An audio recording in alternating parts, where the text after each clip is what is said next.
आज हम बनाएंगे बेसन के दानेदार लड्डू और वो भी बिल्कुल अलग तरीके से। कम घी और कम मेहनत में ये लड्डू बन करके तैयार हो जाएंगे, लेकिन लड्डू बनेंगे बिल्कुल दानेदार। और इसका टेस्ट इतना लाजवाब है कि एक बार आप बनाने के बाद इसी तरीके से बार बार बनाएंगे। तो चलिए बहुत ही टेस्टी और एकदम दानेदार लड्डू बना करके तैयार करते हैं। तो इस लड्डू को बनाने के लिए इस तरीके की एक थाली या प्लेट ले लेंगे और इसमें हम डाल देंगे 2 कप बेसन। तो मैंने यहाँ पर बेसन को छान करके लिया है। अब इस बेसन में हम थोड़ा थोड़ा सा पानी डालेंगे और इसे गूंद लेंगे। तो यहाँ पर हमें बेसन को आटे की तरह गूंद करके तैयार करना है। तो जैसे हम रोटी या चपाती के लिए आटा गूंद करके तैयार करते हैं, बिल्कुल उसी तरीके से हमें इसे तैयार करना है। तो यहाँ पर मैंने इसका आटा लगा लिया है। तो ये बेसन है तो हाथों में बहुत चिपकता है, तो इसके लिए हम 1 चम्मच घी लेंगे हाथों में और इसके बाद से इसके ऊपर लगा करके इसे मसलते हुए हम मिक्स कर लेंगे। तो यहाँ पर मैंने बेसन को गूंद करके तैयार कर लिया है और अब हम अपने हाथों को साफ़ कर लेंगे और उसके बाद से हम अपने हाथों को ग्रीस करेंगे घी से। और अब इस बेसन का जो हमने डो तैयार किया है इसमें से हम छोटा सा पोर्शन लेंगे। तो जितना बड़ा हम पूड़ी के लिए बॉल्स लेते हैं उससे भी छोटा ही बॉल लेंगे। अब इन बॉल्स को थोड़ा चिकना करेंगे और दोनों हथेलियों के बीच में दबाते हुए इसको हम बड़ा कर लेंगे और इस तरीके की एक छोटी सी पूड़ी टाइप बना करके तैयार कर लेंगे। तो यहाँ पर देखिए ये हमारी एक पूड़ी बन करके तैयार हो गई है। तो आप इसकी थिकनेस देख सकते हैं। तो ये बहुत ज़्यादा मोटा या बहुत ज़्यादा पतला नहीं होना चाहिए। तो यहाँ पर आप देख सकते हैं, बस इसी तरीके से हमें इसे बना करके तैयार करना है और ये बहुत ही आसानी से बन करके तैयार हो जाते हैं। आप चाहें तो चकला बेलन पे इसे बेल भी सकते हैं, लेकिन इस तरीके से बहुत बड़ी ही आसानी से बन जाते हैं। तो बस इसी प्रोसेस को दोहराते हुए हम सारी पूड़ियों को बना करके तैयार कर लेंगे। और यदि ये बनाते समय हाथों में चिपके तो हाथों को आप घी से ग्रीस कर लीजिएगा और फिर इसे बनाइएगा। ये बड़ी ही आसानी से बन करके तैयार हो जाएंगे। और यहाँ पर मैंने सारी पूड़ियाँ बना करके तैयार कर ली हैं। अब हम गैस पर एक कढ़ाई रखेंगे और इसमें हम डाल देंगे 1 कप घी। तो लड्डू या फिर कोई भी मिठाई जो होती है वो घी में ही अच्छी लगती है, तो यहाँ पर आप घी का ही यूज़ करिएगा। यहाँ पर हम घी को पहले गरम कर लेंगे और जैसे ही घी गरम हो जाएगा हम इसमें एक एक करके पूड़ियाँ डालते जाएंगे और इन सभी पूड़ियों को हम घी में ही तल लेंगे। तो यहाँ पर हमें तलते समय ध्यान रखना है कि गैस का फ्लेम जो है वो लो टू मीडियम ही रखना है।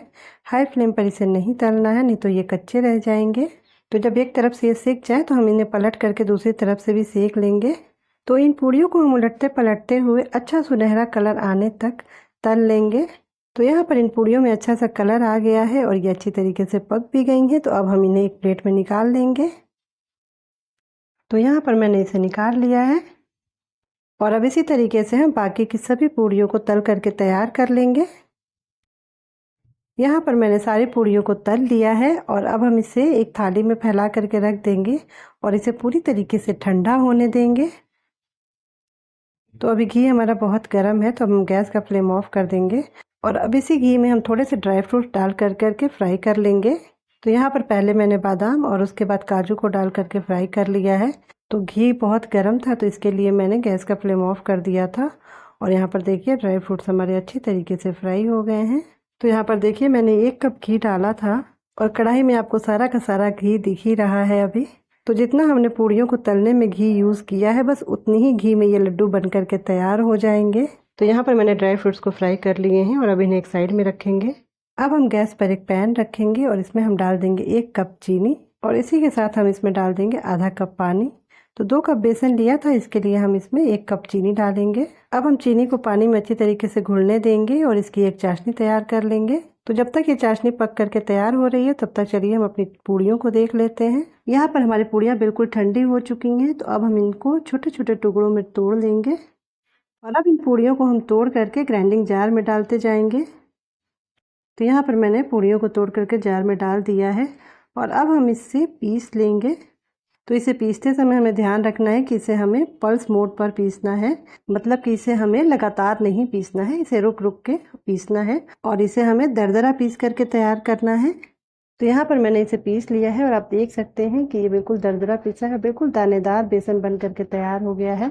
तो इसे पीसने के बाद हम इसे एक बड़ी सी थाली में निकाल लेंगे और अब हम इसमें जो हमने ड्राई फ्रूट्स फ्राई करके रखे थे वो डाल देंगे और आधा छोटा चम्मच इलायची पाउडर डाल देंगे और इन सभी चीज़ों को हम अच्छी तरीके से मिक्स कर लेंगे। तो इस लड्डू में यहाँ पर ड्राई फ्रूट्स डालना बिल्कुल ऑप्शनल है, लेकिन इसको डालने से इसमें बहुत ही अच्छा सा क्रंच और स्वाद आता है, इसके लिए मैं इसमें डाल रही हूँ।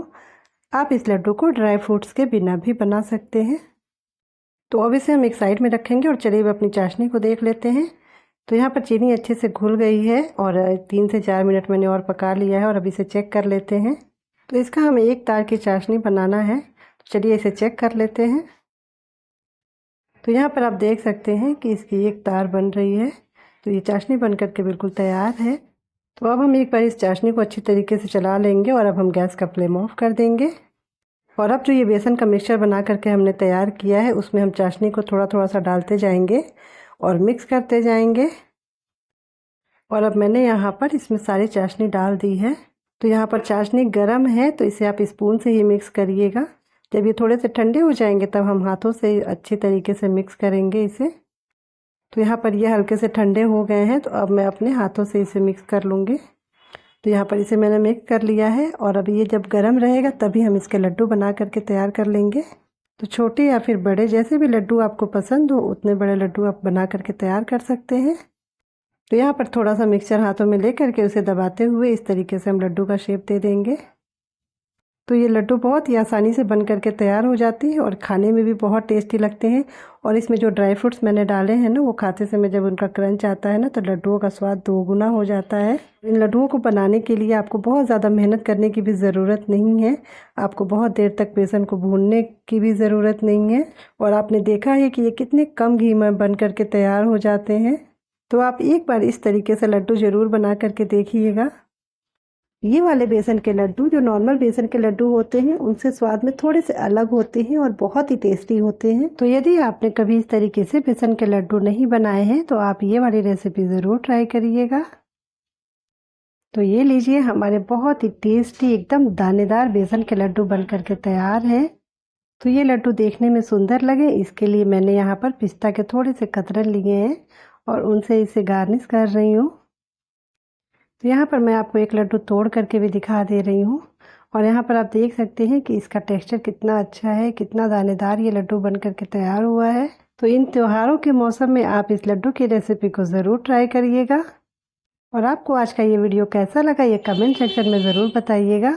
वीडियो पसंद आई हो तो इसे लाइक, शेयर एंड सब्सक्राइब करना बिल्कुल ना भूलिएगा। वीडियो देखने के लिए बहुत बहुत धन्यवाद।